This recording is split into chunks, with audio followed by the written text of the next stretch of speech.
Hello bachcho, let's read this question. So we have to read the statements and find the incorrect one. So here the key concept is from the digestive tract. Now let's read the statements one by one. The statement A is saying that muscularis is formed by striated muscles usually arranged into an inner circular and outer longitudinal layer.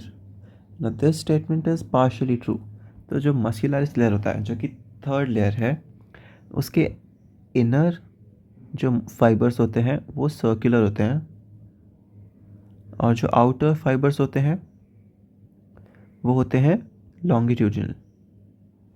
But जो muscles होते हैं वो involuntary muscles होते हैं, मतलब वो smooth muscles होते हैं.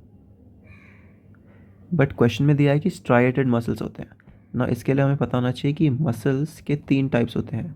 एक होते हैं स्केलेटल, नेक्स्ट होते हैं स्मूथ, थर्ड है कार्डियक. कार्डियक हार्ट में होता है, स्मूथ ऑल द इंटेस्टाइन जैसे पार्ट्स में होते हैं. स्केलेटल मसल्स जो कि हम बाइसेप्स जिम में ट्रेन करते हैं वो सब स्केलेटल होते हैं.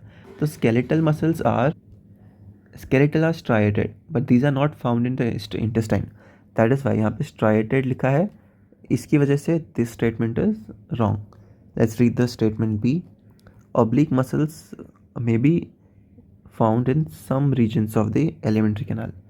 तो ये जो मैं कह रहा था कि inner circular and outer longitudinal muscles हैं, ये मस्कुलरिस के पार्ट है. बट कुछ एरियाज़ में ऑब्लिक मसल फाइबर्स भी फाउंड होते हैं like in the duodenum. So it is not found in all the areas.